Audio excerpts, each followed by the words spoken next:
Barron gets recalled, do you think you'll get him in there quickly, or you're not sure yet? Not sure yet. We'll make up the line, so we get a little optional skate today and see where everybody's at, and then we'll decide tomorrow.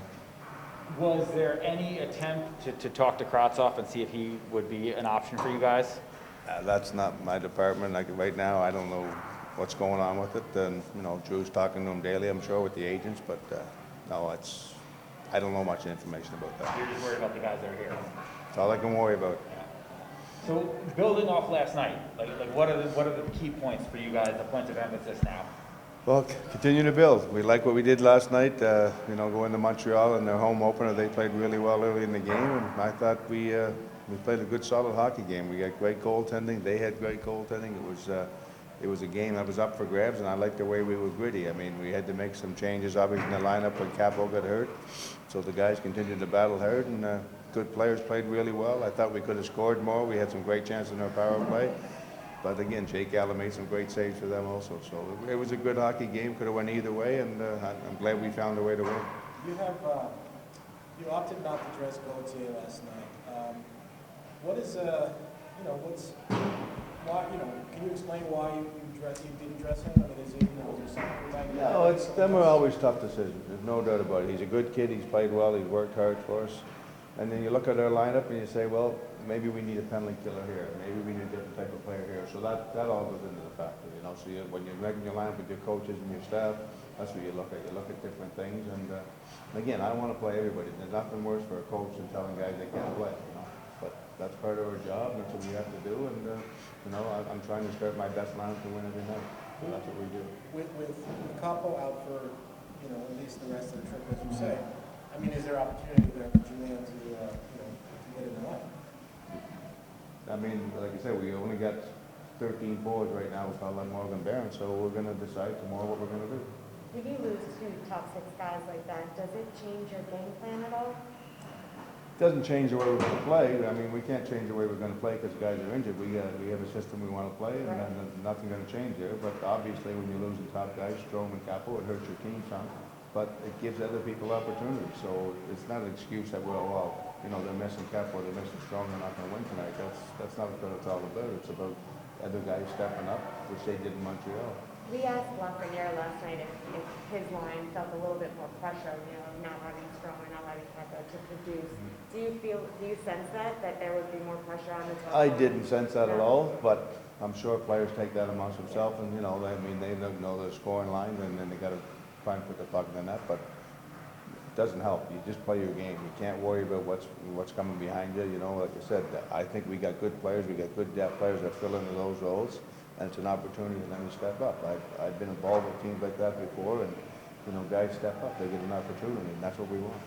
But losing some skill from the lineup, does it put added importance on, you talked about getting your noses dirty in the offensive zone the other night, does it put added importance on doing things like that when you have less skill in the lineup? Do the simple things, and I want our skilled guys to do the simple things most nights too. I mean, your skilled players can make plays, and then that's a big part of their game, but when you play simple, that's the best part of it. I mean, we played simple against Dallas at home. We made some really good plays back to our point men, got pucks to the net, got people to the net, and that's how we scored the goals. So, simple goals open up the skill plays, and I think when you work hard and you do the simple plays, the other thing falls into place right after that.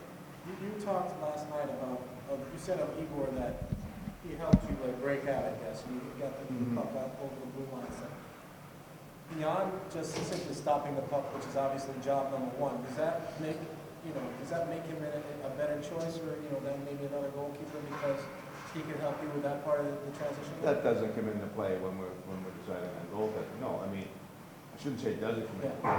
It comes into play because he's a total package. We like the way he plays. He's a real good goalie. Obviously, we signed him for a long-term contract. We like him. He's a real top-end goalie, so there's no doubt about that. And, when he can move the puck like that, it helps our team. It helps move the puck out of the zone. And last night, more than the other two games, he made a lot more plays than normal. And Montreal forechecked hard, and we caught him a few times because of his putting the puck out of his own. So it's definitely good when a goalie can handle the puck like that.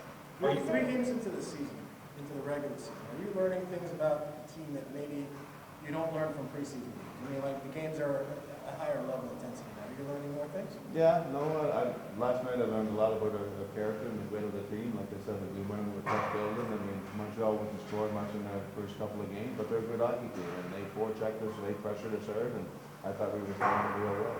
Amid all these injuries and Brian Strom, has there been discussion about moving Barclay Goodrow to center? No, not really, no. We got, Phil jumps up there in the second slot and played pretty well last night, worked hard, so, I mean, like I said, hopefully nothing else happens.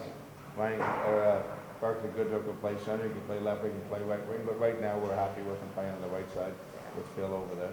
But do you think you prefer to keep him on the wing, or is it just like a, you know, a Seriously, take it day by day whatever, thing? we have to fill in whatever, he's one of those utility guys that can do anything, and he's one of those guys that's not gonna complain about it. He'll go anywhere he wants, and he'll do the job, and, I think in the perfect world, if you ask him where he'd like to play, I think it'd be left wing, but, I don't know, you should ask him. Just two quick ones.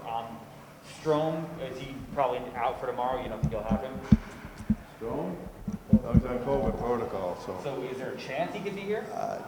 Ask the COVID guys, I don't know. Okay, all right. And then the other thing was Kakko's spot. Obviously, we know he's not going to play on the Panarin line. Are you leaning any way with who you might put in that spot? Yeah, I'm not telling you. Fair enough. I wanted to ask you about Phil, you mentioned that he played well. I mean, what did you expect from him? What did you get from him? Can you tell us any more Who are we about? talking about? Phil. Bill? Yeah, can No, you tell us I- any more about what you liked or what didn't Yeah, like? no, he's just he's playing more of a man's game, he's stronger on pucks, he's doing a good job, he's getting a little bit more ice time, so, again, he's a young kid that's taking it to the next level and continue to do it, when you get an opportunity, show us well, that's what we want.